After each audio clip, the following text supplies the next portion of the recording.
Hi guys, it's me again. Today I'm gonna be reacting to another video, kind of a different one, a little bit of a different one. I'm not gonna lie, not that much. The creator name though is Moon, so yeah, shout out Moon. I should probably put like the oh wait, I used to do that. I used to put like the original video in the description. Okay, I'm gonna do that again. Put the original video in the description. But the name of the video is How Joe Rogan Destroyed Mainstream Media. That nigga is everywhere. I'm not gonna lie. So without further ado, let's get right into it. Let's waste no time.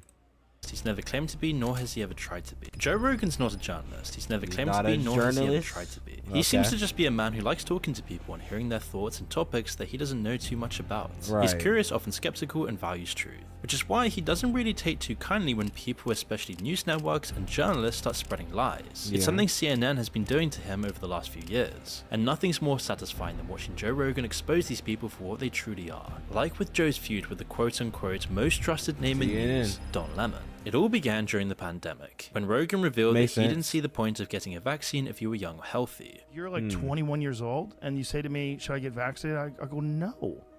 Yeah. Are you healthy? So I'm not gonna lie to you guys, not because of him. Okay, I didn't even watch Joe Rogan at this time. I don't even think I haven't even started watching Joe Rogan yet. Maybe one day, but besides the point, I haven't got vaccinated. I know it's terrible. I know. But it's true. I ain't gonna lie. I was not getting those needles. I'm not gonna lie. I'm not gonna lie. I was kind of scared. I was kind of scared. The people was telling me like if you needed to get like what do you call it, like test for COVID, they could like put a thing all the way up your nose, bro. I was like, nah, bro. I don't like the sound of that. That's kind of scary. So what do? Stay inside all day. I mean, bro, think about it. I won't get sick. I mean, if I'm not around anybody, just stay inside all day, bro. No, do not touch no grass. And then you should be fine. I'm sorry. I did that the COVID year, bro. Oh, fuck the sunlight. I said fuck the sunlight. I'm not getting sick, so I gotta put it. So like, to get tested, I gotta do that. I just didn't want to be like, nah, bro, nah. So I didn't get sick that whole entire time. I never had COVID, so yeah, it worked. If you're a healthy person and you're exercising all the time and you're young and you're eating well, and like, I don't think you need to worry about this. When he contracted the virus himself, he took to social media to let his followers know how he was treating it with a cocktail of different medications. So CNN saw an opportunity to stir trouble. In their report following Rogan's announcement, the network claimed that the drug he was using was meant for livestock before showing Rogan's initial video. Interestingly, the expert they brought in to discuss the drug doesn't once mention its use in livestock and only comments that it wasn't meant to treat viral infections, only parasites. But CNN didn't seem to care about this and went ahead with their claim that Rogan was taking a horse dewormer. His statement on social media, Rogan said he has taken several therapeutics. They hate him, my nigga, Turns bro. out I got Hell COVID. no. So we immediately threw the kitchen sink at it. All kinds of meds, monoclonal antibodies, ivermectin, Z-Pak, prednisone, everything. One of those drugs he mentioned, ivermectin, is something more often used to deworm horses. CDC says there's no evidence it works on COVID. Its increased usage has only led to a substantial increase in overdoses after a push by some on the far right vaccine misinformation. I can afford people medicine, mother. Understandably, Joe Rogan was baffled by CNN's attempts to make him seem like a nutcase, and in the podcast episode that followed, questioned whether he should be suing the network. Well. If it isn't old horseworm Rogan. Bro, do I have to sue CNN?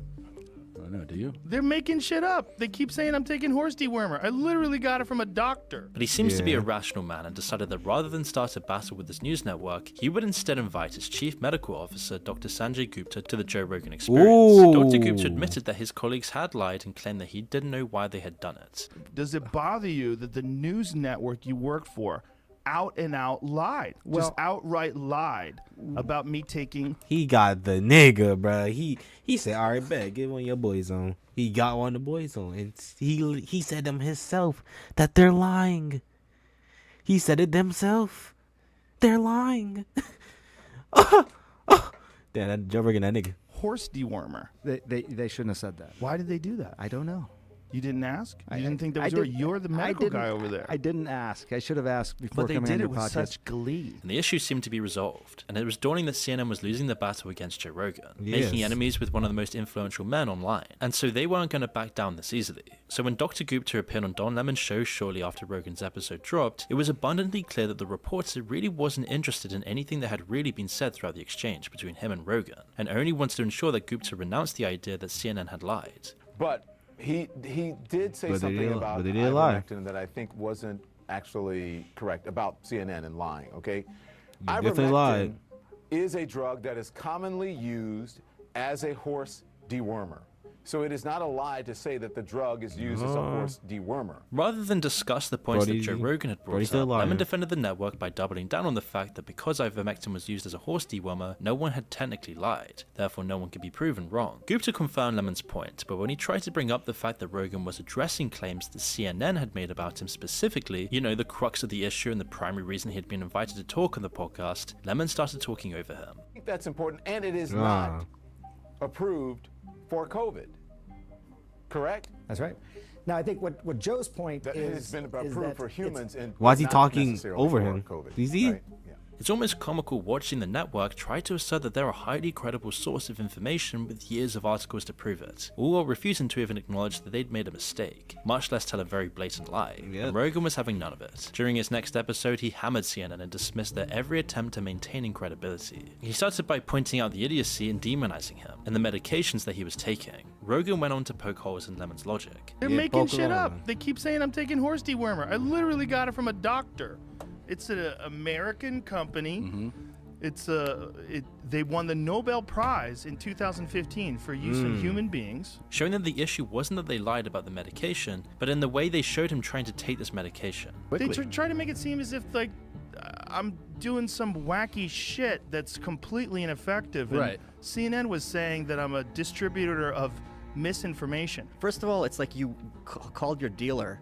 You had it prescribed, right? So when they say it's not approved, it's not like you are using your own judgment. You're using the judgment of a medical professional, which is what they've been yelling for a year and a half. Listen to the experts. Rogan was showing that they weren't making these claims to protect vulnerable viewers, but there was something more at play. It's about obedience, because they're the ones who are promulgating how everyone has to act. And then you have this guy from Austin over here, this comedian, telling people there was another way and the science isn't as settled, and all of a sudden their sense of authority is diminished, because when you have choices, their authority. Don Lemon didn't seem to realize that he was taking on someone with 10 times the influence CNN thought it had. And CNN's fixations with Rogan and their insistence on making him the bad guy is almost more reflective of the network's ideals than anything else. It felt like a desperate attempt to draw the audience's attention away from the numerous scandals they were dealing with at the time. CNN had drawn the lines in the sand, and Rogan was happy to meet that challenge. They're lying at your network about people taking human drugs versus drugs from veterinary. Calling it a horse dewormer is not a flattering thing. I get that. It's a lie. It's a lie on a news network, and it's a lie that's that's a lie that they're conscious of. It's not a mistake. He frequently called out the network's lies, but the main issue is with a few select reporters, one of which being Brian Stelter. Now that CNN had apparently declared an all-out war against Rogan and his ideals, Brian Stelter decided it was his turn to take a shot at the comic. So we just talked about CNN's ratings.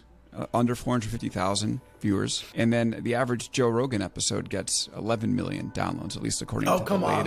You can't do apples and bananas like that. And with CNN getting tens of millions of viewers a month, I think that's a healthy place to be. And that's, I think, a fairer comp to Joe Rogan, where, you know, Rogan obviously has a big fan base. But if you were to look at how many people are listening to him this hour, it wouldn't be nearly as big. And so that would be, you know. And in turn earned himself a bit of a reputation as a complainer. He covered a clip from Rogan's podcast in which the host is discussing how dangerous quote-unquote woke culture and cancel culture can be. He was concerned with people being silenced. So Brian Stelter took to TV, spending his whole report essentially whining about Americans trusting the Joe Rogan experience more than his network and mocking his stances. The hugely popular podcast host causing days of chatter by saying that straight white men are the targets of woke culture. It will eventually get to straight white men are not allowed to talk. He also called Rogan's ideas on counterculture pervasive. The fear about woke culture, about an overreaction, is pervasive, especially in right-wing media. Brian Stelter seemed to be incredibly condescending. trying to play himself off as the superior person by bringing up issues he deems more important. It's his tone of voice and the way he talks about Joe Rogan that really makes it unbearable to watch. Now, as for Rogan's recent comments, on one level it's just comical. Hearing this rich and famous guy express worries that even though he's paid to talk for a living, he's going to be silenced in the future. And whilst Brian Stelter no doubt saw this as a giant smackdown of Joe Rogan, others saw the hit piece as just jealousy. While Stelter is a relatively successful journalist, he's not nearly as well known as Rogan, so when he tried to claim that Rogan's comments were a ploy to grow his own audience, no one could take him that seriously. Of course, Joe Rogan wasn't too pleased about Brian Stelter's summation of his character, and immediately started firing back. He began by highlighting the fact that Brian Stelter was a terrible journalist with an even worse show, specifically referencing his interview with the White House press secretary Jen Psaki, during which he basically asked her what journalists were doing wrong. For other PR professionals who watch what you do, for journalists who watch what you do, what's your advice for them about trying to stay close to the truth in this world of lies? It seemed just so uninteresting in networking, more than any real journalism. But Brian Stelter didn't seem to recognize this. He even seemed shocked when CNN cancelled his show Reliable Sources. Rogan had pointed out that he couldn't be mad that the market had reflected truths he didn't want to listen to. As the two men continued to butt heads, or in reality Brian Stelter continuing to try and look down his nose at Rogan, his exposés never seemed to work, and instead Brian Stelter was really just exposed by Joe Rogan himself. But Brian wasn't the only one. After this back and forth between CNN and Rogan, more journalists would join the bandwagon. As most often happens when people are pushing for the cancellation of a specific celebrity, someone went for Rogan's past and started circulating a compilation of him using the N-word over 20 times. CNN now had the perfect ammunition it was looking for. During their next few reports, Stelter and Acosta spent most of their time telling Spotify that it had to drop Joe Rogan if it wanted to avoid cancellation or completely failing, talking as if they knew Joe Rogan would lose his multi-million-dollar contract. He is now apologizing, and we're going to find out if that's enough for Spotify, the company that has an exclusive distribution deal with him. Jim, this is all coming to light because of the recent controversy about anti-vaccine rhetoric on Rogan's podcast. Influencers and celebrities have all lost their positions for far less, and the two men seem very sure that the same thing would finally happen to Rogan. Specifically Brian Stelter, who sounded particularly smug about the whole situation, gleefully waiting for his downfall. Yeah, I'm saying he's just a hater.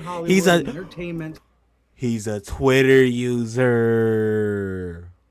Oh my God, it makes sense. He's a Twitter bro. I hate them niggas. They stink. Always hating. Yo, do something, bro. Do something joyful, bro. Be happy. Damn, those niggas be in comments hating. I swear, bro. I hate that shit.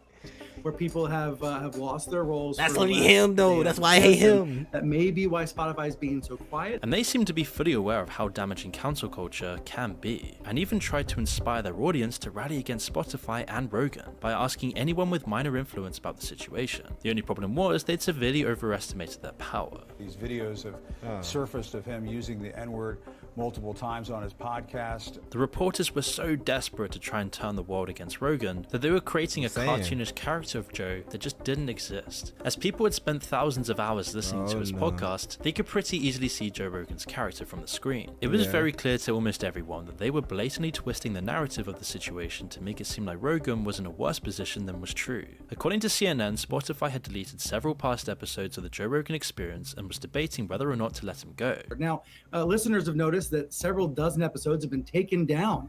Apparently, those are the episodes that we've heard the clips from today. So Spotify might be on a cleanup mission trying to erase some of Rogan's past, but will the company continue to stand by him? That's an open question. We've not heard back. But in reality, it seemed like Joe was the one who had deleted the videos and had the full support of Spotify's CEO throughout the entire ordeal. He was actually relieved that the video popped up because it allowed him to address a few things about his past that he wasn't so proud of and apologize for his previous mistakes.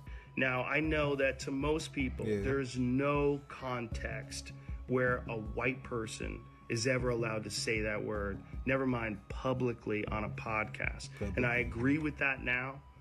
I haven't said it in years, but for a long time, when I would bring that word up, like if it would come up in conversation, instead of saying the N-word, I would just say the word. I thought as long as it was in context, people would understand what I was doing.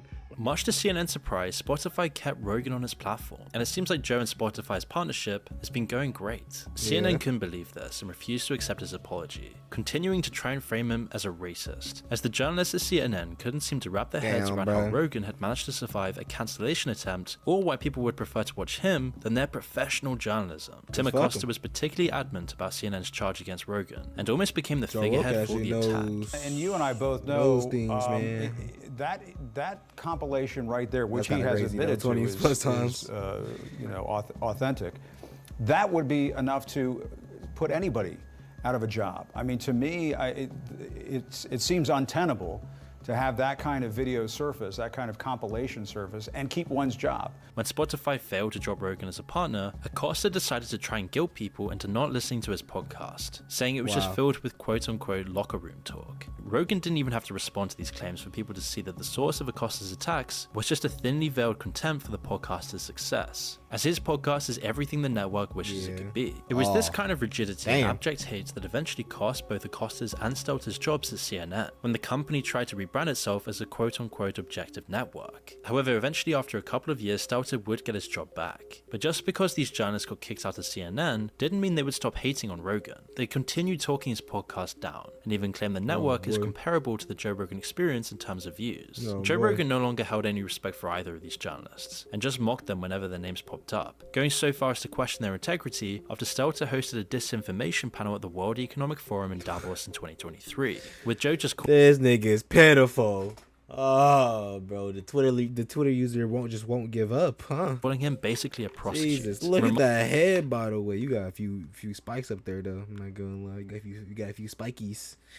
Few spikies. Marking that he was probably very excited just to be working again in any way, shape, or form. Yeah. Well, Brian Stelter is now at the World Economic Forum. What can we do about these problems? He looked very comfortable there, didn't he? Of course he does. He's with evil lizard people that are trying to control the world. That's his bosses. He knows how to handle that kind of situation. I've been around these evil lizard people. Well, he's probably very excited just to be working again in any way, shape, or form. That's true. You know, I mean, he's not a guy that really is supposed to be in front of a camera, right? He's supposed to be a journalist, but he's not even good at that. So what he's doing now is holding water for the evil leaders of the world who want to institute hate speech policies nationwide and, you know, centralized digital currency, and they want everybody to eat bugs, and because he's basically a prostitute. These journalists only strengthened Rogan's summation of them. And while CNN's feud with Rogan was really entertaining, people just didn't seem to understand why they had so much hate for him. If they're covering the news, why were they so focused on this and not more important matters? And what's hilarious about all of this is that CNN changing its tune would undeniably actually save the network. America's in need of a real truthful news organization, but unfortunately they completely screwed this up. People value objective perspectives on big issues that allow the public to form their own opinions, and they're just not getting that from CNN, no matter how much the network tries to claim otherwise. Not even their own audience can take their claims seriously anymore, as was proved when Stephen Colbert's audience laughed when he called the network objective. No, you guys are objective over there, that you just report the news as it is.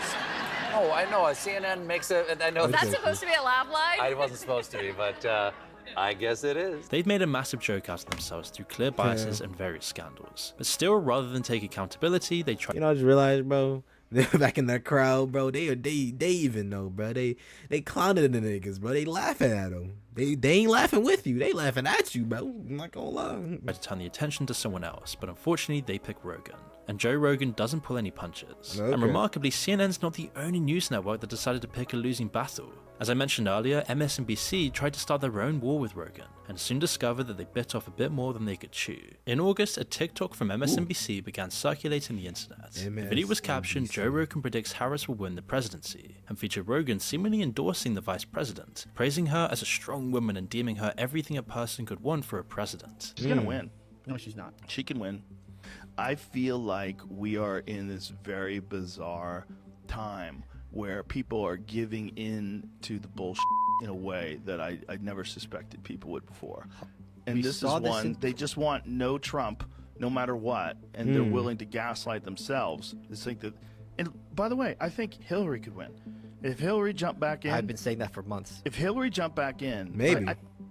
I feel like Hillary could win. People were confused, as not even a month before the TikTok was posted, Rogan had pointed out that the vice president was incredibly unpopular before she even started running for president. I just can't imagine the United States wants President Kamala Harris. I don't think anybody wants that. That's crazy. Nobody wants that.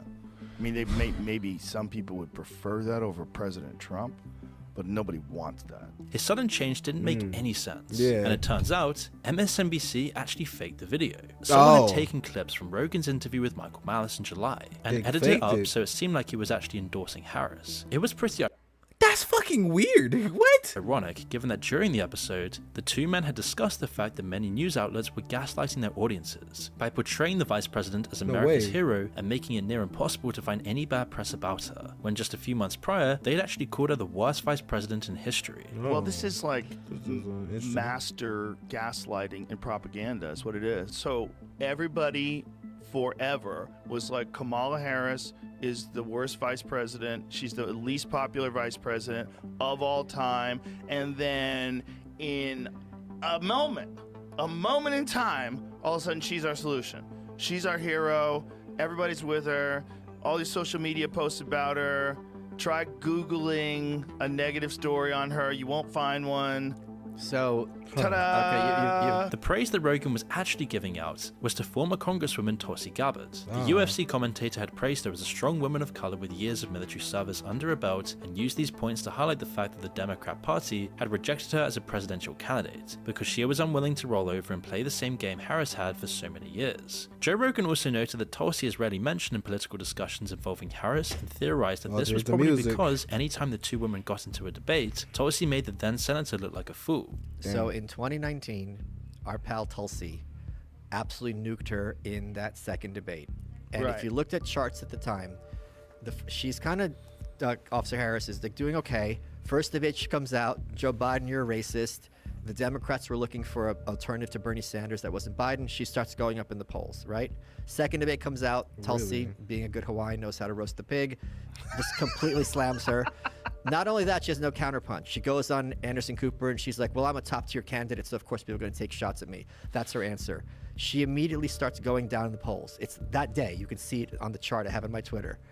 All the articles at the time that did an autopsy on Kamala Harris's failed campaign didn't mention Tulsi once. Bro, the former congresswoman would actually... He's just kind of like, you know?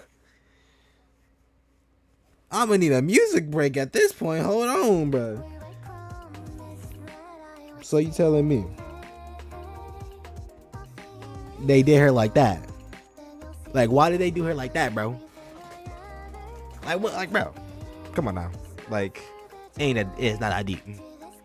You know, like, bro. Hell nah. By the way, this is a good song. I'm not gonna lie. So let's go back.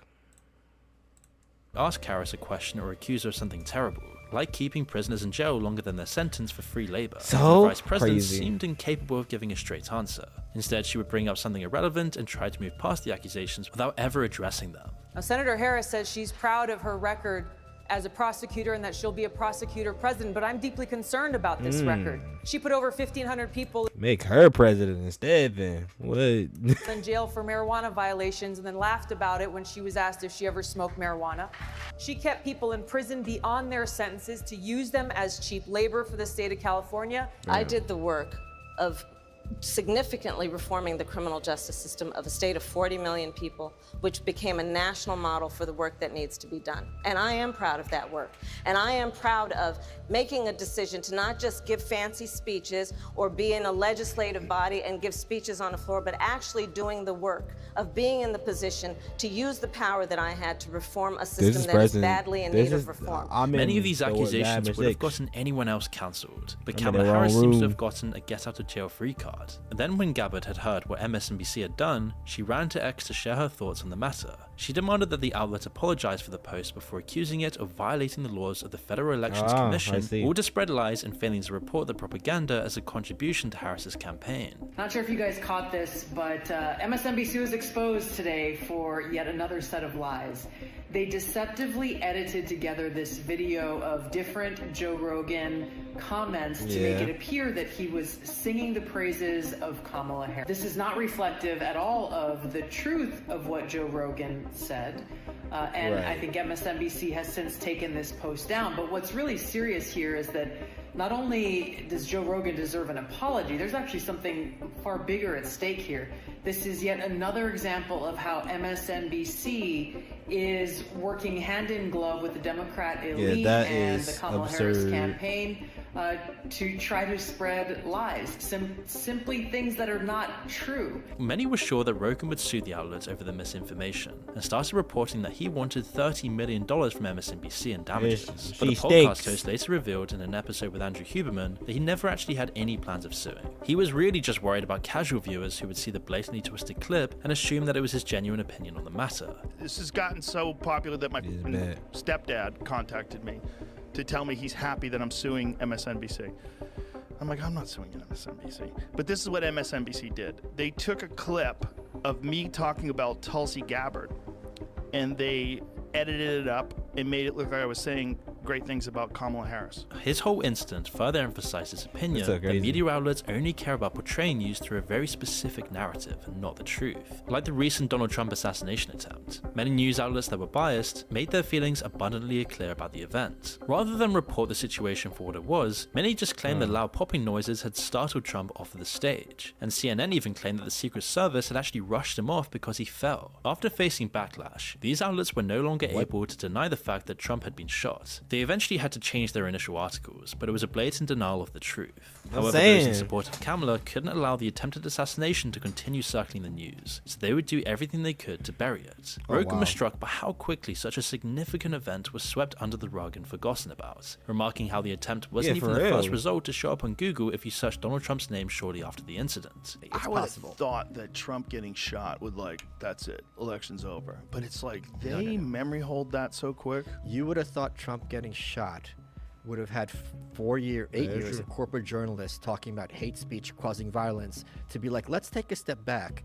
And that went for what, a week? They did take a step back for a little bit. For a week. And then they went right back at him. You want to talk about this memory holding? Yeah. With the insanity of who's that? That was Elon who put up, like, if you Google President Donald, it says President Donald Reagan. No, I tried it. What happened? Maybe they fixed it. It said President Donald Trump. Okay. Well, he had a screenshot, so I'm sure he didn't Photoshop that. Yeah. I mean, it's based on a lot of things, right? Like what people are searching for. I would imagine that the assassination attempt on Trump I ain't gonna lie, this is pretty interesting. Got me shutting up and listening. Attempt on president. Bro, it makes me feel bad that I'm shutting up and listening, but I'm just cause I want to be more entertaining and not stealing content. Those reactions where they just don't say shit and just it goes through. I'm trying to say things in between, but it's hard, bro. It really kind of is because it's so interesting. I want to just listen, please, bro. I'm not trying to see you're calling Mr. Moon. I swear, I'm not one of those reactors, bro. I'm not trying to be.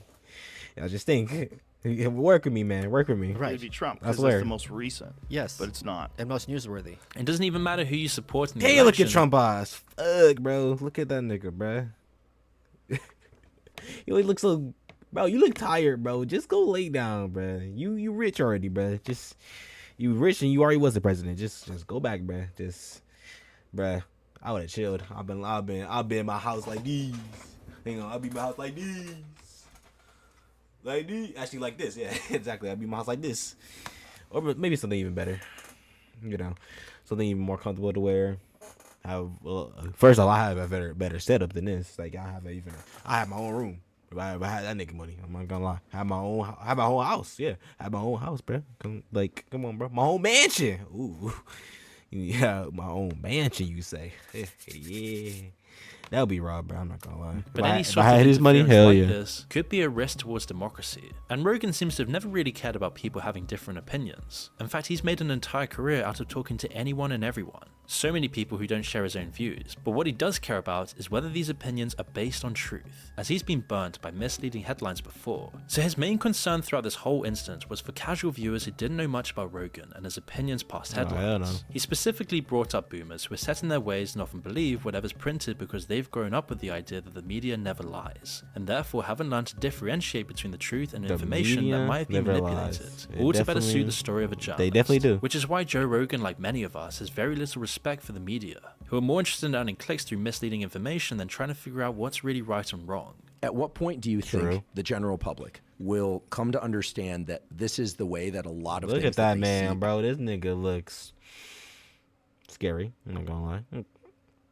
Big ass man right here. Out there are constructed to some degree or another, and stop actually believing it. It depends on who the public is. That this is the issue right now with boomers, right? Boomers? Old liberals in particular. All they do is watch the news and read the newspaper, and whatever's printed, they believe. And it's very difficult to get them to consider, like, hey, maybe someone's lying. Maybe there's propaganda campaigns. Maybe there's like this widespread media narrative that they're pushing. They are. Corporations are like behind that. it, and advertising is behind it. Watching the news every night, every morning. I mean, it's very hard to get old boomers to believe that, because they're old. Okay, so they're set in their ways. Their mind has formed around, you know, I am a liberal, I am a Democrat, I've been a Democrat my whole life. This is how I feel about these issues. This is my community, this is my tribe, these are my people, and the news says this, and I'm with them, and oh great, we're up in the polls now. And for them, it's like they're on a team. It might as well be the Dolphins versus the Raiders. It's the same kind of mentality in their head, and they don't want to be challenged. That little part of their brain that exists when you challenge yourself and do things you don't want to do, that just shriveled up to almost nothing. While it's still unclear whether he's suing MSNBC or not, he had no issue telling the outlet they had said a gross lie. Come on, bro. I think someone that's willing to do something like that, that's a real offense. It's a real offense. It's not a small thing. It's a real lie. And it's a lie that changes other people's opinion. You take what's perceived to be an influential person and you distort their views in either a way to shame them, make them look bad, or to promote someone else. Like, that's a real lie. That's a dangerous lie. It's a real offense. And I think that there's no laws against that right now. It's except libel law. I mean, you could take someone to court, I guess. But yeah, take them to court. Take them to court. It's a real bad thing. Come on, it's man. a real gross lie. However, despite all the media coverage surrounding the incident and public criticism, MSNBC has yet to apologize for the TikTok clip. Oh, wow. All they've done so far is change the video to better reflect what was actually said during the interview, and say only in the caption of the video, mind you, that they actually made a correction. At no point was there any acknowledgement of their blatant misrepresentation of Rogan's opinions. Unfortunately, other news outlets haven't learned from this incident, and are still going out of their way to make it look like Rogan is showering Kamala Harris with praise. Shortly after MSNBC's post and correction, the Daily Mail had decided it was their turn and posted a similar TikTok. No way.